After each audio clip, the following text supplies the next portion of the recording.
Hello, hello, and good afternoon, gentles. My name is Zander Hulme, and I am a game composer and sound designer. I'm here to talk to you today about the music and sound of Windbound. Ooh. Which it has been my absolute pleasure to work on these last 3 or so years.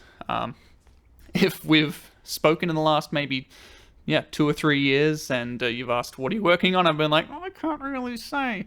This was it. I'm really, really excited that basically today I get to take you through pretty much everything in the game, and tell you why it was fun to make. And just in case you've come into this talk not knowing what Windbound is, let's hear and see the gameplay trailer.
Okay, so before we get started, I want to talk about some tools and rules as context for how we made the sound and music for this game.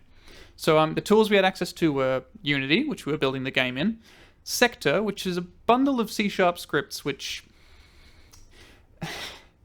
I don't recommend it.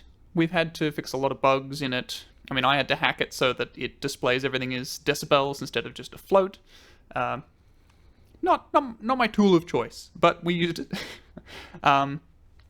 And also, fortunately, I know a bit of C#, so that's been very helpful, because we haven't had other middleware otherwise. So basically, anything that I wanted to do beyond just playing a sound, I did need to write a script to do this. And then finally, of course, I had a lot of help with that programming. I mean, I designed all of the audio systems, but there were some things that were just too complicated or advanced for me to code myself, and to do so safely and reliably in a way that's not going to cause crashes or anything. So had heaps and heaps of help, especially from Kirk and Luke on the programming team. I also had a lot of help from my company Supertonic, which I founded partway through development of this, largely because I couldn't handle this alone. So myself, I was the de facto audio director. I was basically creatively in charge of the audio direction. Helping me, I had Anders, who's a fantastic sound designer, really helped with a lot of the sort of weapons and creature sounds especially, and Foley work. And then Sarah, who did all of the magic sounds and all those sorts of things, which she did a fantastic job of. And Stuart, who handled a lot of the water sounds and also like the voice of the Nautilus, which was a really hard one to pin down. Also, we had the voice talent, Chloe, but we'll get to her later. So one of the most powerful tools we actually had in our disposal was the audio style guide, which worked as a guide for myself, but also the rest of the audio team, to give us a unified vision on what the game was going to sound like overall. And anytime I gave feedback on iterations on sound effects and these sorts of things, it usually came back to this guide. The actual document's quite long, but in essence it boils down to everything needs to sound organic. And I chose this word very carefully because I didn't want it to be realistic as such, because there's a lot of sounds that realistically aren't that big and impressive or interesting, that I didn't want to be locked into making everything realistic when there's a lot of information we want to convey and other things we want to achieve that would sort of, we'd be shooting ourselves in the foot if we try to make it too realistic. But I think organic really felt right for the art style and for the content of the game. And so everything had to sound organic, but also not everything needed to be organic. So in a lot of places we've used synthesis and all sorts of other things, which aren't exactly organic sounds, but we have to blend them in a way that makes it so that the player can't tell what they're hearing is not an organic sound. And really the most important thing here for me was that you never hear anything untoward, something that sounds digital or electronic. So most of the creature voices, for example, use pitch shifting, because I didn't want to use too many other effects which would make it sound squelchy or give you digital artifacts. Another thing I really wanted to focus on was using our own recordings, because I didn't want, one, like recognizable library sounds poking out, but two, I really feel like, now this may seem a little bit artsy-fartsy, but I feel like in sound design, there's really an emotive and performative quality in recording your own sounds that you sort of get when you have this intention towards using it in a particular way. And I didn't want to miss out on that by using stock sounds for everything. So everywhere, wherever possible, we've recorded our own sounds and edited those to make all the sounds in the game. And I will show off a few of these snippets of Foley sessions that I've done recording some fun sounds for the game.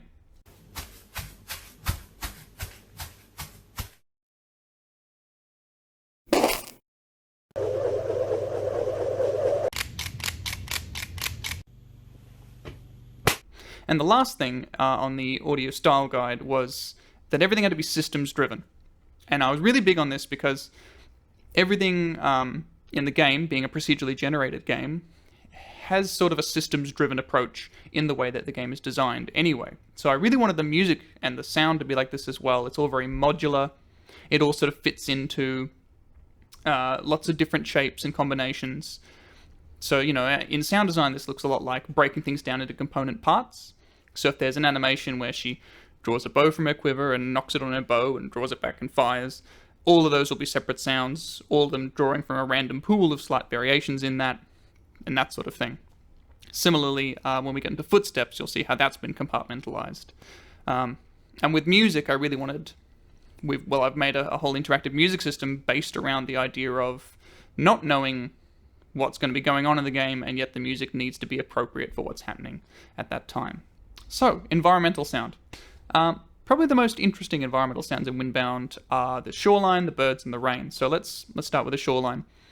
Basically, there are no waves animated crashing on the shore, and yet we wanted to give the sense of water lapping. So there is a recording of a lake with gentle waves sort of lapping against it, caused by the wind and whatnot.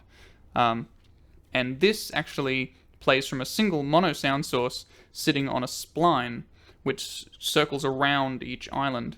And wherever you are on the island, it will find the nearest point on that spline and play from there. So that basically it always sounds like the water is playing from the shore, but we've always only got one sound ever playing at once to be the shoreline. Now, the bird system I'm actually quite proud of, even though in essence it's really quite simple.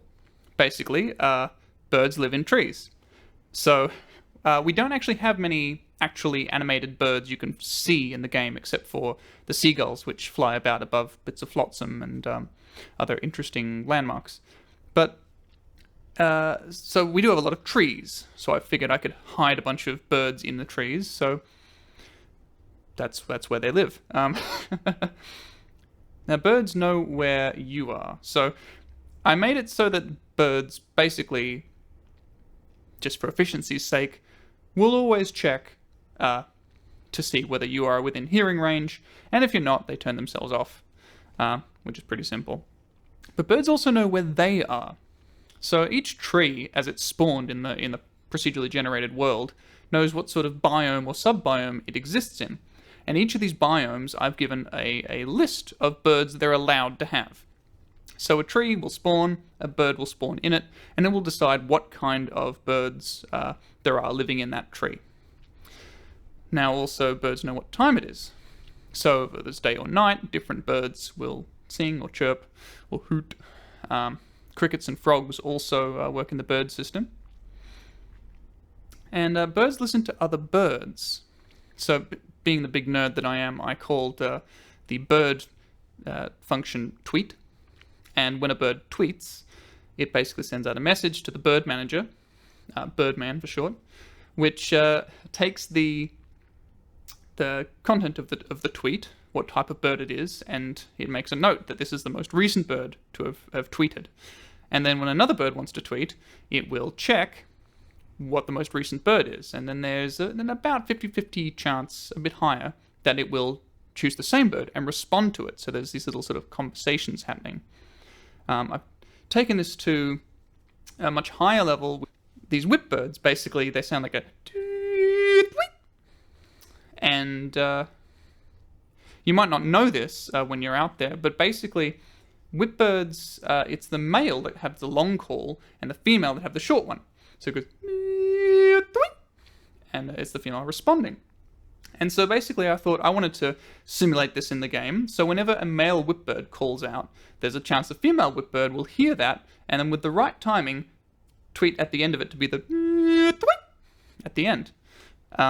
Which, you know, is a kind of attention to detail that no player is ever going to actually notice, but I wanted to put it in there.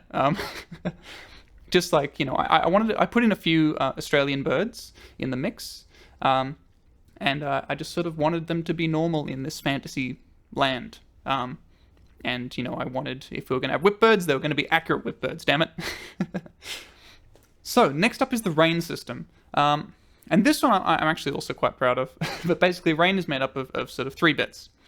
There's the ambient rain, which is just a simple stereo track of rain that plays. And depending on the intensity of the rain, there'll be sort of a light rain, medium, or intense, and they'll sort of fade between those different levels. But to give it a sense of dimensionality and also a sense of your surroundings, I've created an ambient rain system. And basically what this does is it sends out these little sort of things from the camera, which raycast down and check what the ground is made of. And there's one right on the camera, and there's, you know, one sort of north and south and east and west. And basically what these do is they'll check what the ground type is, and they'll play a very short loop of rain hitting that surface. I actually recorded all of these surface sounds, mostly myself, and I think we've got a little video of me pouring rain onto concrete to get the rock sound.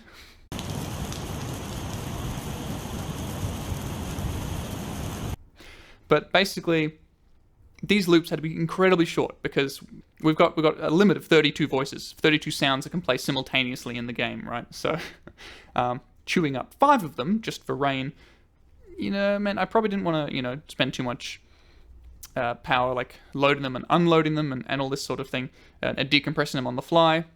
So I thought, we'll have really short sounds and we'll make them just pure, raw, uncompressed PCM data, right?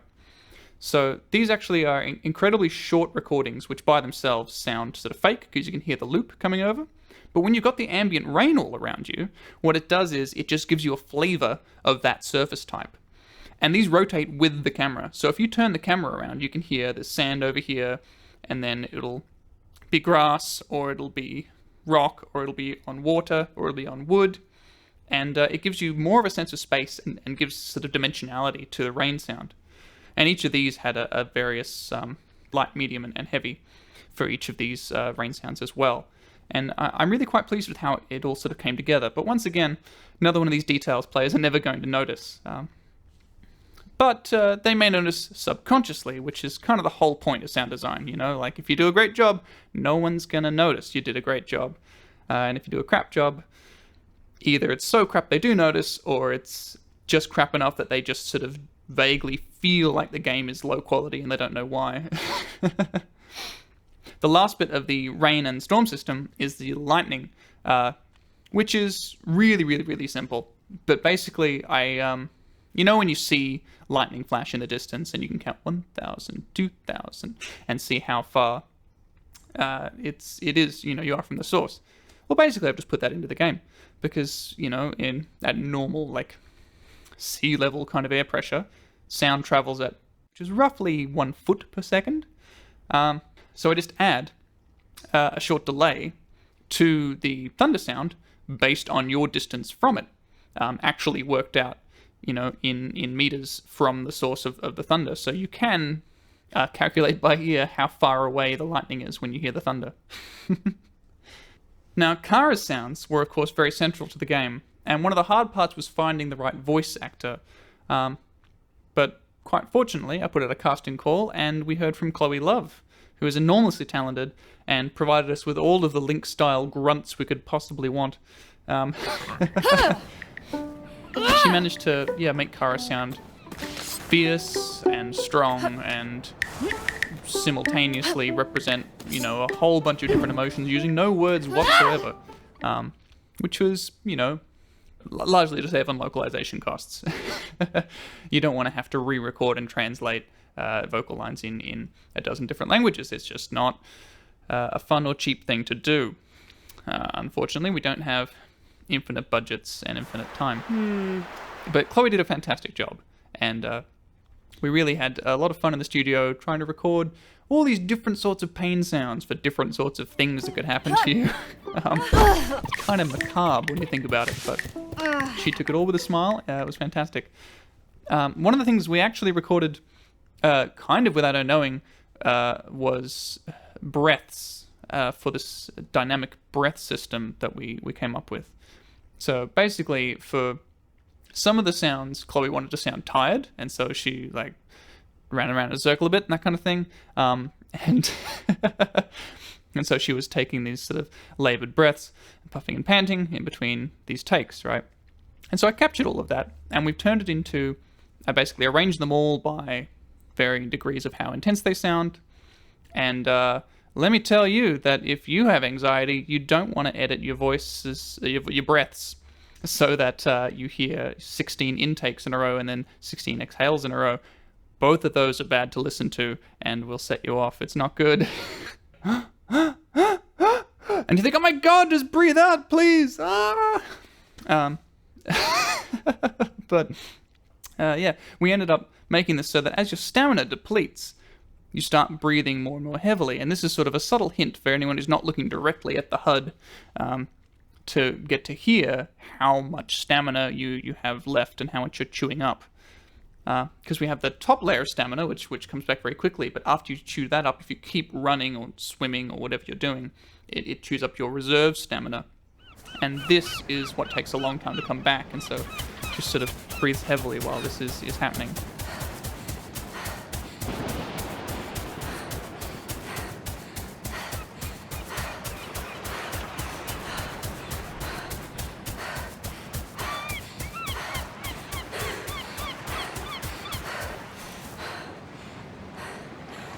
And I found it's really organic, and it's a weird thing that I've really found about voice acting and recording for games in general, that breath is some of the most emotive and immediately empathizing sounds you can record.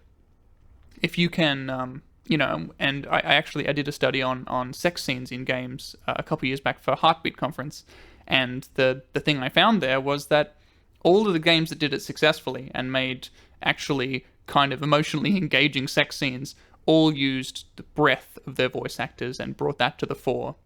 And it's the same thing here, really.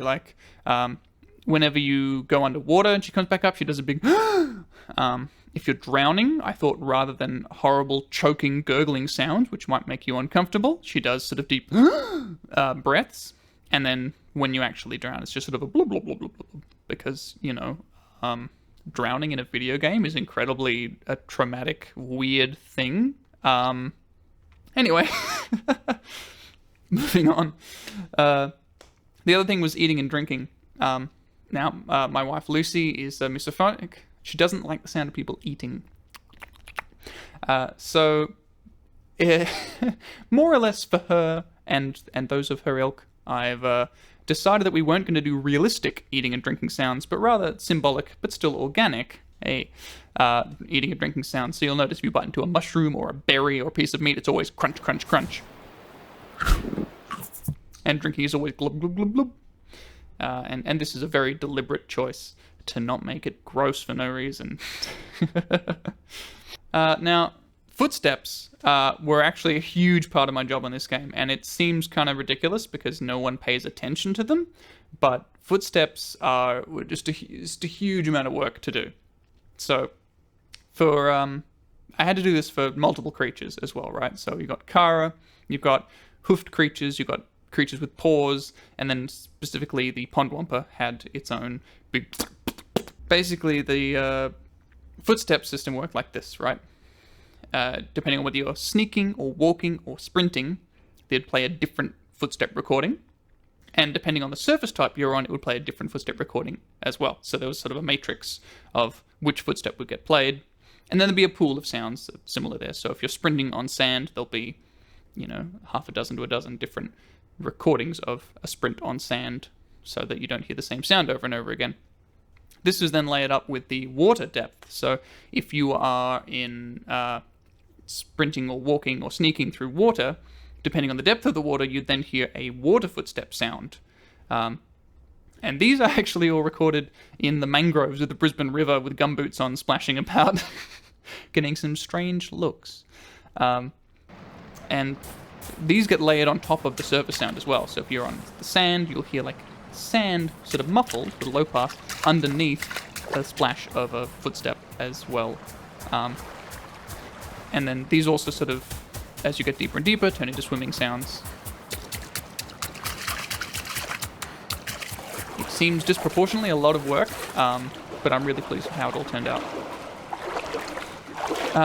But also, there wasn't enough. So, contrary to popular belief, Breath of the Wild wasn't out when we started making this game. But partway through development, it did come out, and I was playing it, and the thing that really inspired me was actually the footstep sounds, because depending on what equipment you had on and what weapons you had on your back, you'd hear a different sort of clanking sound. It'd be a metal one or a wooden one, and I thought there was such beautiful attention to detail that I absolutely had to steal it. So all of the footsteps, depending on whether you've got one thing on your back or multiple things on your back or nothing on your back, you will hear those things clanking when you walk or run in Windbound, as well as the rustle of her clothing. Now, the weapon sounds were a lot of fun to make. I'd like to talk you through the Foley process, although unfortunately I don't have video footage of all of it. But basically for the bow especially, drawing the bow back was creaking a wicker laundry basket and twisting some leather together. And then I aligned all of the little ticks and clicks in there within each audio file so they sort of combine orally to create a composite material. That sounds quite a bit like wood stretching. The twang of the bow is a cello pluck, amongst a few other things.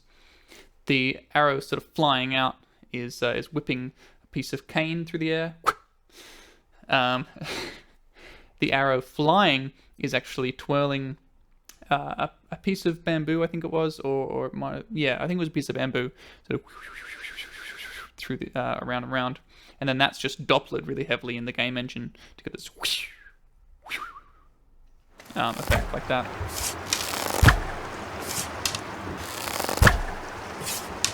When the arrow actually stabs into something, there's a bit of a ruler twang, and also stabbing a piece of fruit, and a bit of a thud as well, of course. And then that changes depending on what you hit. So if you hit like a rock or something, the arrow snaps, you'll hear a snap instead. If it goes into sand or something, or dirt, if it goes into a creature, you'll hear the sort of creature sharp stab sound as well. Or if it goes into the water, you'll hear a little plop. And that was just the bow. Really, just so much fun. And it is, once again, it's modular stuff. You break it all apart, there's the sliding sound of getting the arrow out of the quiver and knocking it on the bow, and And all these little bits. It's just really fun to try and think about every aspect of the sound and how it should be made, and how to use these sort of hyperreal elements to create something that sounds organic, if not realistic. Some of these sounds ran into a little bit of trouble with the slow-mo, because when you kill a creature, or when you go into your quick select menu, time slows down. I made it so that sound slows down as well, and everything goes into slow-mo. But this presented a few problems. And so certain sounds actually have a low-pass filter come over instead of having the actual sound stretch out. And this is just to sort of prevent things sounding really weird, like a lot of the critical hit sound or other sort of magical sounds generally sound a bit weird when they get slowed down and sped up, like a tape unspooling or something. It's not quite right, and so I had to use some creative license there. So next, with crafting and pickups, we really would have run into a big issue here if we'd tried to go for realistic instead of organic as our sort of keyword here, because there's a lot of different things you can craft and build and so on, but not a lot of animations for doing this. And we only had one animator on the team, and he did cracking work, but not everything is realistically represented. There's a lot of symbolic actions, and so there also had to be a lot of symbolic sounds. And so you'll find that in, like, the cooking, for example, she kneels down, she just sort of does this, and you hear sort of chopping up meat, and then it sort of sizzles as it starts hanging on the fire. But none of this is really kind of actually what's happening. Similarly, when you're collecting pickups, you can slice at some grass, or you can chop at a stick, or you can chop at a tree. And all of these, I tried to give sounds that make you think about doing those things, but clearly, you hear the rustling of the branches and foliage when you chop down the stick, even though there's not any foliage on that stick. It just feels a bit more stick-like, Similarly, the wood, you don't see the tree falling over, so I didn't want to put in a bit, because that'd take too long. It would feel weird and disconnected. And this was really where being able to lean on organic rather than realistic served us really well in development. The boats also presented a bit of a challenge. So first of all, like the hulls, basically there's a couple of loops they use for their movement through the water. There's a stationary one when they're sitting still, and then when you're actually sailing, the speed and the pitch of the boat affect the pitch of the sound that's playing, and also its volume. The sail was actually the bit that I really wanted to focus on, because the game is actually, it's kind of hard to do the sailing, right? It's not what I would call realistic sailing, but it's certainly more realistic than pressing X to go. There's you have to bring up the sail and catch the wind in the right direction. Sometimes you have to sail against the wind. So I really wanted to communicate to players when you caught the wind in full. So there's a bit of a fabric whoomp when that happens, and then the rest of the time it's just sort of fluttering in the breeze. But most of this was actually my extensive collection of shirts being whomped and fluttered. Now, creatures. Creatures were probably the most challenging, but also the most fun part of the sound design of Windbound. I'm just going to take you through a couple of them, but most of them were kind of simple. They relied on pitch shifting of voice. So the blinks, for example, they've got a chittery sort of, and this is actually just me going ha ha ha ha ha ha ha ha ha ha ha, sped up, which sounds ridiculous, but here's proof. The Razorbacks were my voice again, but sort of oinking and snuffling into a bucket. And this sort of thing, as you do. So we can hear a bit of that now.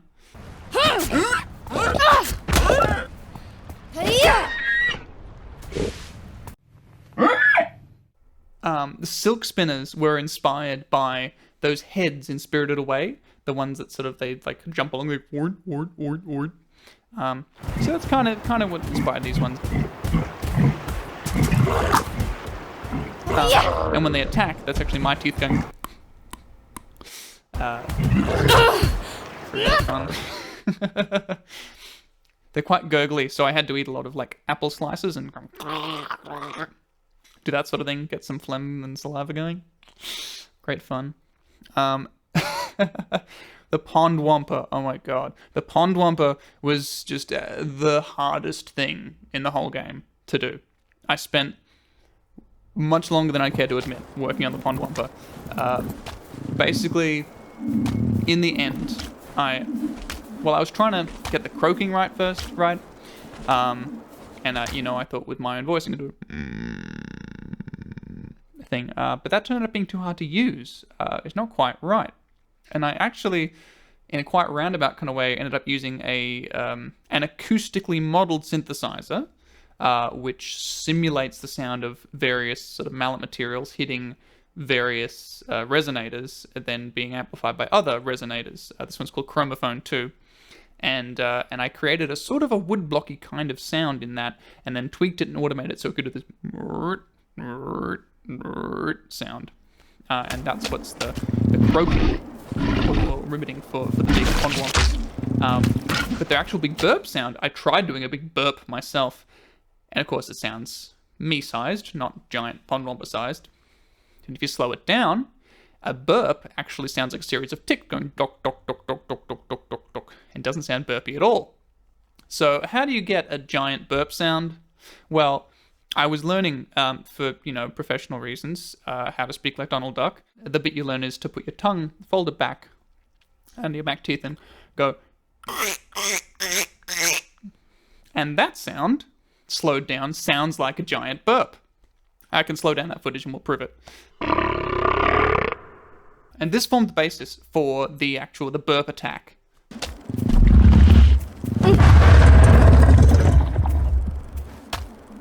And the footsteps are mostly playing with sort of very overripe fruit. And you get the great sort of... which was... Yeah, just the whole thing was so much fun, but also just such a challenge. Okay, so now to the music. Music was pretty much half of my job for this game. It was a big undertaking, and most of it is in the interactive music system. So the music in the game really falls into two camps. There's the linear stuff that I've written, which is pieces of music to play like the main theme, and the stuff that happens during cutscenes. And then the rest of it is all in this interactive music system, which is implemented in a few different ways. And I'm going to introduce the various parts of this from sort of least to most complex. Hopefully that makes it a bit easier. To start, the vibe and feel and style of the music, I really didn't want to steal a particular way of writing music from a culture. I wanted to make something that is my own and not appropriating.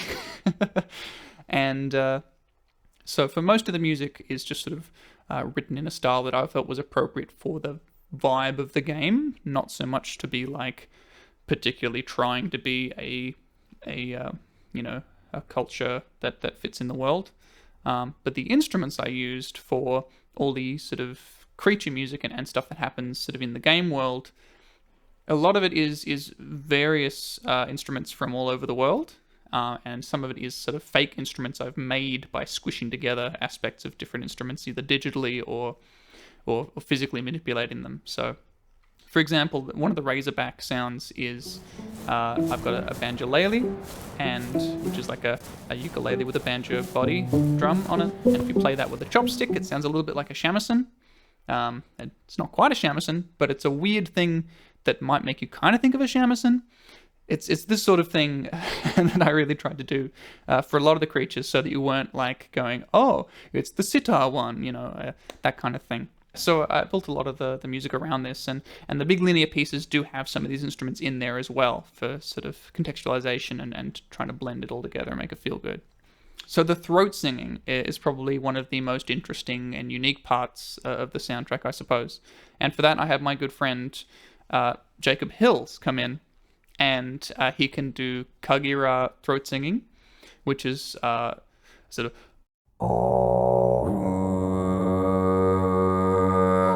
I'm not going to attempt, actually. Forget that. But basically, you can hit pitches much lower than your actual singing voice. And this is not the classic kind of throat singing you may have heard, the more, I guess, Tibetan style with the really bright overtones that are kind of ringing and fascinating. But this is a more Mongolian style, actually. And so we've taken this, and like some of these are just as sung as parts of the soundtrack. Other bits are in the interactive music system, and they'll play when you're around the ruins of the old of the Insulins, which is Kara's ancestors, or when you're approaching a tower, or other sort of moments of mystical significance.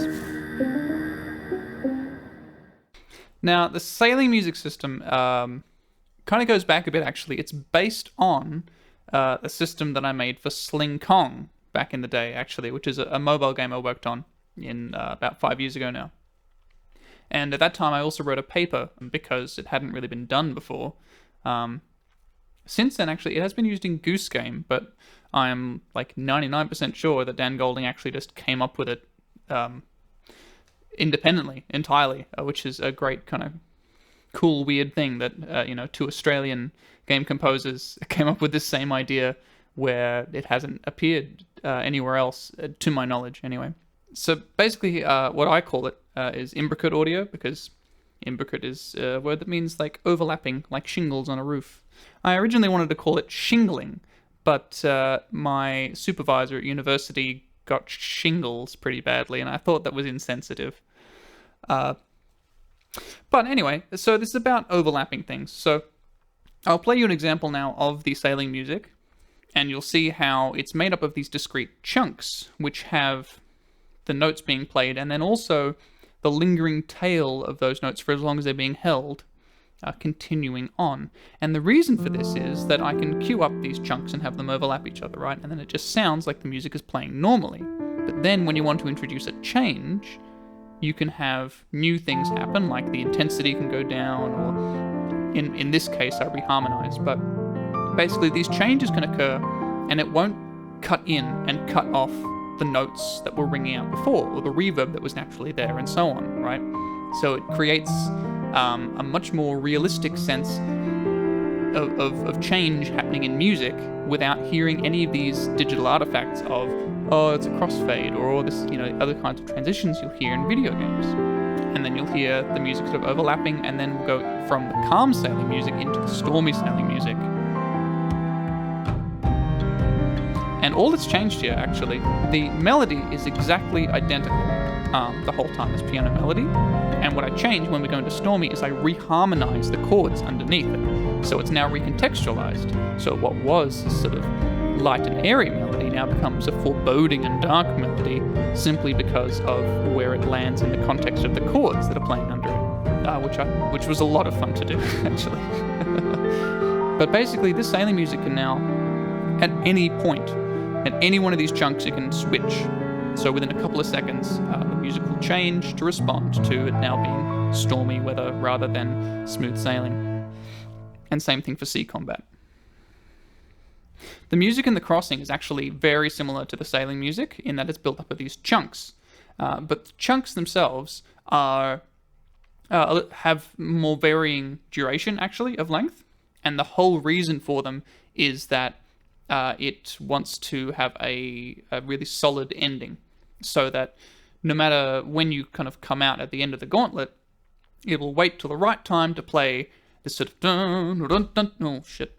Dun, dun, dun, dun, dun, and sort of have a nice finish instead of just fading out or something. Once again, I needed the music system to sort of switch to that in a seamless way, in a way that felt like that's just where the music was going anyway. So here's an example of that.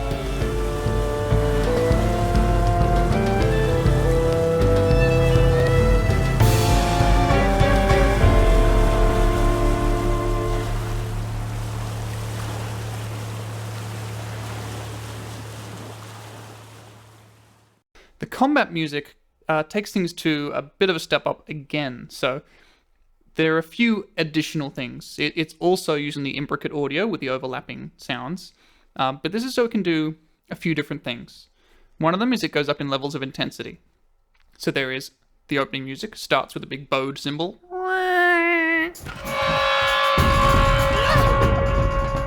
And then you get the combat, which is actually what I call level 1 combat. When you take damage, it goes up to level 2, which adds in shakers and a bit more percussion, and you have a cymbal crash when that happens. Or if you run away, it can go down to level 0, which is a bit more sparse. And then basically there are only 2 ways to leave combat. You kill or be killed, or you run away. If you run away, it peters down, and then you play as a sort of a dukadum, dukadu, dukadu. There are a series of different endings I made for it there.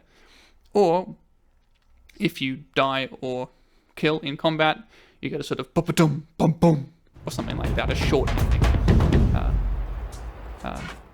And this sort of lets you know about the level of danger you're in, I suppose, and also give you a nice, satisfying ending to the music. In addition to all this, the combat music actually has 5 different starting positions. It's quite a long piece, and it's broken up into 5 different sections, and the music can randomly start from any one of these sections so that you're not always hearing the exact same drums. Okay, so now I've left the most convoluted part till last, the creature music, and this really was a really large chunk of my work on this game, on the music, and really of the whole thing. It's a very modular system, which is designed to work for kind of all circumstances, and I guess let me break it down from the top. So there's an overarching chord system, and so at any time in the game, there is a set of chords that are playing. There's daytime, nighttime, and danger, sort of combat music, right? I created a list of 7 chords for each of these moods, right? Day, night, danger. I then needed to figure out how I was going to transition between these different times, and also just from one chord to another, what was going to be an appropriate chord progression, because I didn't want it to get stale. So I started by looking at all the common notes or other sort of music theory approaches to how I might solve this issue, and threw that all away because it was rubbish. And instead, I just did it by ear. I listened to every chord, moving to every other chord, and decided whether I thought it sounded good or not, and then I decided that it would be allowed as a rule in the system. So here's where I sort of tread the line between what's done algorithmically and what is under my control. So the chords will only change into chord progressions that I thought sounded good. But basically, every creature in the game now has to play along with whatever chord is currently being played in the music, so that everything can be in harmony together and synchronized. This also works with the combat music. Those combat drums will play in synchronicity with the creature music that's playing. And also, the throat singing that's coming from towers or ruins will also harmonize and synchronize with the creature music. So it really was quite an undertaking. But how it sort of works is, right, the creature music will let you know where a creature is, what kind of creature it is, how far away it is, what state it's in, whether it's sort of active or passive, just grazing, or maybe it's running away, or maybe it's running for you, and tell you how many of them there are as well. So how do I communicate all these things? Well, each creature has their own instrument, or actually a family of instruments. So each of the, say, the Razorbacks, one of them is the banjolele being played like a shamisen, one of them is a banjolele being plucked, one of them is a viola pizzicato, and one of them is a violin pizzicato. And the reason for this is that if you hear the same piece of music being played by 2 sources, and it's the same recording, your hearing will sum those together and think it's one thing that's between them. So to avoid this, if 2 things are played with 2 different instruments, which have been recorded or sequenced to be slightly, just humanly out of sync with each other, you'll hear it as 2 separate instruments in 2 locations. And so you can have up to 4. So let's say there's 4 Razorbacks, a mother and 3 Razorbubs. You can hear all of them and where they're positioned. And I limited it to 4 because basically after this, it becomes too difficult for you to mentally track the position of all these things. So 4 seemed a reasonable amount for you to actually be able to keep track of. After 4, you know, there's a lot. And these will all play in sync. They'll play the same pieces of music, provided they're all passive or all active. Or if one is active, you'll hear it playing something a bit more frenetic and fast, while the others are playing something more subdued. Similarly, if you have the Planestalker, it's got sort of steel string instruments, which are plucked or hammered. So there's like a dulcimer and a cantilene and a cymbalum. But all these instruments, you'll hear them and you'll know that's a Planestalker. So you can sort of hear where these creatures are coming from and what they're doing. But the way that I synchronize this music together, right, is that basically for each chord in each mood, there is a family of instruments for that creature, and that creature chooses one of those of the family. So if it's the Razorback, that's the viola pizzicato, it's always going to be viola pizzicato. And then it chooses whether it's active or passive, and then within that, it can choose from 5 different chunks of music I've written for each of these states. It ends up being somewhere in the thousands. I lost count how many of these little chunks of music I've written. But basically, every Razorback that is passive right now will play this particular chunk of music. And then, because all the creatures are obeying these rules, every Planestalker will be playing a different piece of music which will be in harmony with the Razorback. And then all this will change depending on whether you're in combat, or whether they're active or passive, or it's night or day, and these sorts of things. So let's hear a little example. I'll play with a few of the creature instruments playing together, and we'll move through this chart, which is terribly drawn, but it shows all the connections between every chord and what's allowed and what's not allowed. The dotted lines are for when it's changing between times of day or danger, and then all the straight lines are either a one-way arrow or a two-way arrow, depending on whether those chords can move back and forth to each other. You'll see there's a highlighted chord for which one's playing currently, and there'll be a circle around the one that's about to play next. So let's hear that happening.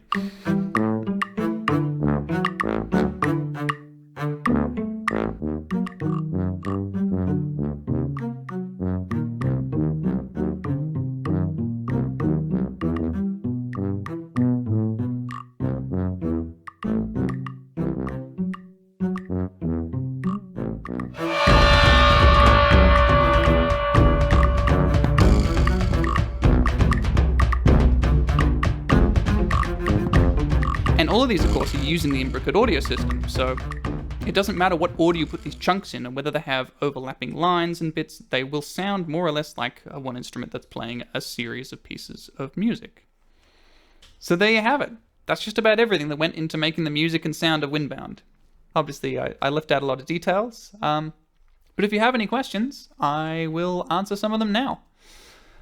Except this is a pre-recorded message, so I will be online now in the chat to answer your questions. Well, I hope you enjoyed it, and I hope you have an awesome GCAP. I'm looking forward to hearing the other talks. Thank you.